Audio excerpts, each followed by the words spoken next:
نوح علیہ السلام کا ایک بیٹا سام تھا۔ عرب اور بنی اسرائیل اسی کی طرف منسوب ہیں۔ اسی سام کے پوتوں سے ہود علیہ السلام پیدا ہوئے۔ ان کا نسب نامہ اس طرح ہے: ہود بن عبداللہ بن رباح بن جارود بن عامر بن اوس بن ارم بن سام بن نوح۔ ہود علیہ السلام کی قوم کو قوم عاد اور قوم ارم بھی کہا جاتا ہے، کیونکہ عاد اور ارم ہود علیہ السلام کے اجداد تھے۔ قوم ہود احقاف نامی ایک بستی میں آباد تھی، اور یہ بستی عمان اور حضرہ موت کے درمیان ریت کے ٹیلوں والے علاقے میں تھی۔ عربی میں احقاف ریت کے ٹیلوں کو کہتے ہیں۔ یہ علاقہ سمندر کے کنارے واقع تھا اور شہر کے نام سے پکارا جاتا تھا۔ قرآن مجید میں سورۃ الاحقاف آیت 21 میں اللہ تعالیٰ نے انہیں ان کی بستی کی طرف منسوب کرتے ہوئے مخاطب کیا ہے۔ وَاذْكُرْ أَخَا عَادٍ إِذْ أَنذَرَ قَوْمَهُ بِالْأَحْقَافِ۔ اور عاد کے بھائی کو یاد کرو جبکہ اس نے اپنی قوم کو احقاف میں ڈرایا۔ قوم عاد کے لوگ اپنی رہائش کے لیے خیمے پسند کرتے تھے۔ ان کے خیمے بہت مضبوط اور پختہ ہوتے تھے۔ یہ لوگ ان کو بڑی مہارت سے بناتے تھے، پھر ان پر فخر کرتے تھے۔ اللہ تعالیٰ سورۃ الفجر آیات 6 تا 8 میں فرماتے ہیں: أَلَمْ تَرَ كَيْفَ فَعَلَ رَبُّكَ بِعَادٍ إِرَمَ ذَاتِ الْعِمَادِ الَّتِي لَمْ يُخْلَقْ مِثْلُهَا فِي الْبِلَادِ۔ کیا آپ نے نہیں دیکھا کہ آپ کے رب نے عاد کے ساتھ کیا کیا، جو نسل ارم سے تھے، ستونوں والے تھے، جن کے مانند کوئی قوم دنیا کے ممالک میں پیدا نہیں کی گئی۔ اللہ تعالیٰ نے ان کی کاریگری اور فن کی ایک مثال دی ہے کہ وہ ایسے خیموں میں آباد تھے جن کے ستون بہت مضبوط تھے، طاقتور تھے۔ ان لوگوں نے شہروں اور بستیوں کو ایسی کاریگری سے بنایا کہ ان کے متعلق عجیب و غریب روایات مشہور ہو گئیں۔ یہ نرم زمین میں خیمے بناتے تھے، اس کے ساتھ پہاڑوں میں محل بھی بناتے تھے۔ حالانکہ رہائش کے لیے زمین پر خیمے موجود تھے، گویا بیکار دولت اور وقت برباد کرتے، پھر اس پر فخر کرتے۔ شہروں میں جو راستے اور سڑکیں تھیں وہ بہت چوڑی تھیں۔ ان جیسے طویل اور قوی لوگ بعد میں پیدا نہیں ہوئے۔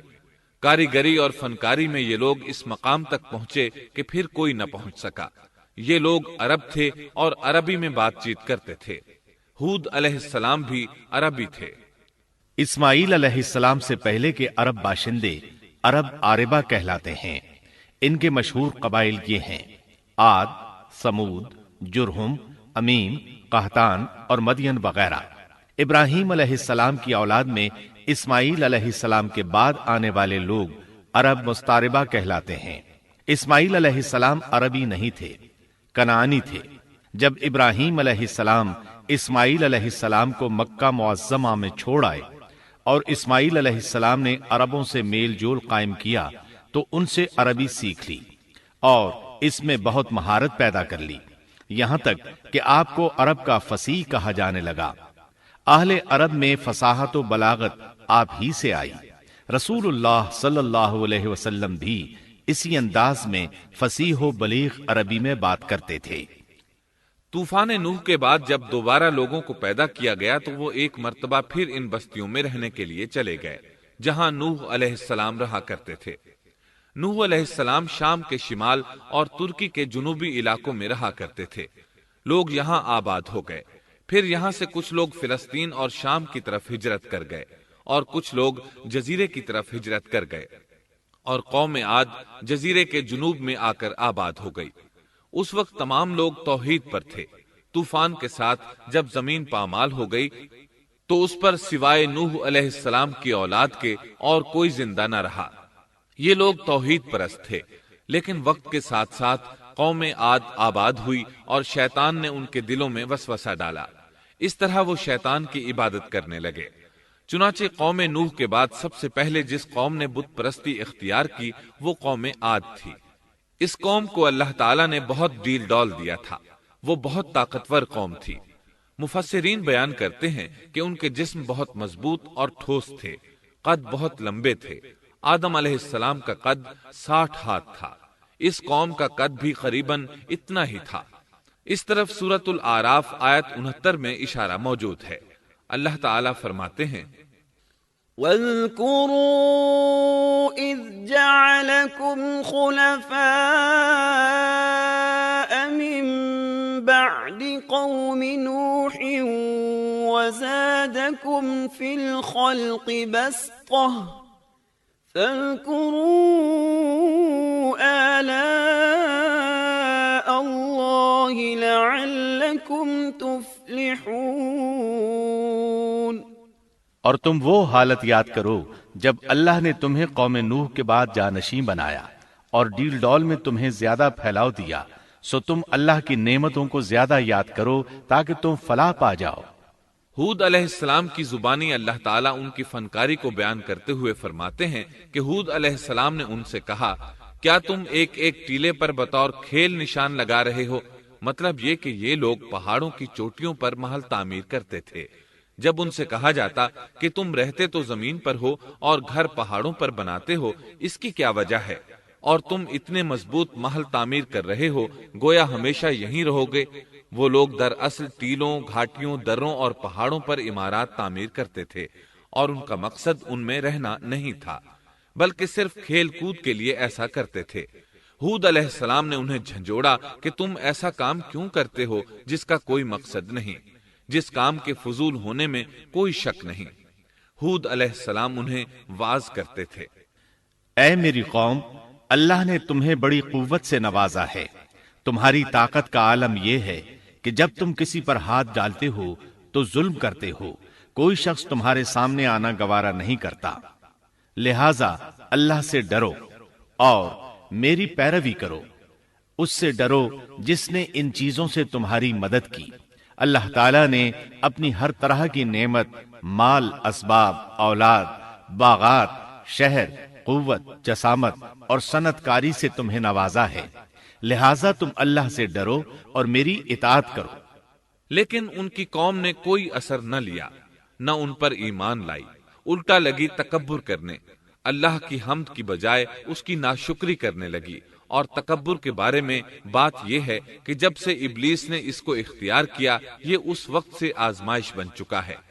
اللہ تعالیٰ سورہ حامیم السجدہ آیت 15 میں فرماتے ہیں، فَأَمَّا عَادٌ فَاسْتَكْبَرُوا فِي الْأَرْضِ بِغَيْرِ الْحَقِّ وَقَالُوا مَنْ أَشَدُّ مِنَّا قُوَّةً أَوَلَمْ يَرَوْا أَنَّ اللَّهَ الَّذِي خَلَقَهُمْ هُوَ أَشَدُّ مِنْهُمْ قُوَّةً۔ پس قوم عاد نے تو بے وجہ زمین میں سرکشی شروع کر دی اور کہنے لگے کہ ہم سے زوراور کون ہے؟ کیا انہیں یہ نظر نہ آیا کہ جس اللہ نے انہیں پیدا کیا ہے وہ ان سے بہت ہی زیادہ زوراور ہے؟ جب یہ لوگ اپنی سرکشی اور کفر میں حد سے بڑھ گئے، تب اللہ تعالیٰ نے ہود علیہ السلام کو ان کی طرف بھیجا۔ انہوں نے انہیں اللہ کی طرف بلایا اور کہا، اے میری قوم، اللہ کی عبادت کرو، اس کے سوا تمہارا کوئی معبود نہیں۔ کیا تم ڈرتے نہیں؟ قوم کے کافر سردار کہنے لگے، ہم تو دیکھتے ہیں کہ تو نری بے وقوفی میں ہے، ہمارے خیال میں تو جھوٹا ہے۔ اس پر ہود علیہ السلام نے فرمایا، میری قوم، میں بے وقوف نہیں، میں تو تمام جہانوں کے پروردگار کی طرف سے بھیجا گیا ہوں، تمہیں اپنے رب کے پیغامات پہنچا رہا ہوں، اور ہوں بھی تمہارا دلی خیر خواہ اور امانت دار۔ کیا تم اس بات سے تعجب کرتے ہو کہ تم میں سے ایک شخص کی معرفت، اللہ کا ذکر تم تک پہنچا کہ وہ تمہیں خبردار کر دے؟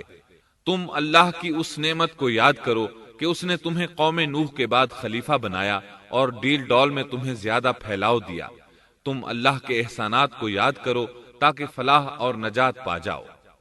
ہود علیہ السلام نے اللہ کی عظیم نعمتوں کے ساتھ انہیں نصیحت کی، لیکن وہ بدبخت کفر ہی کرتے رہے۔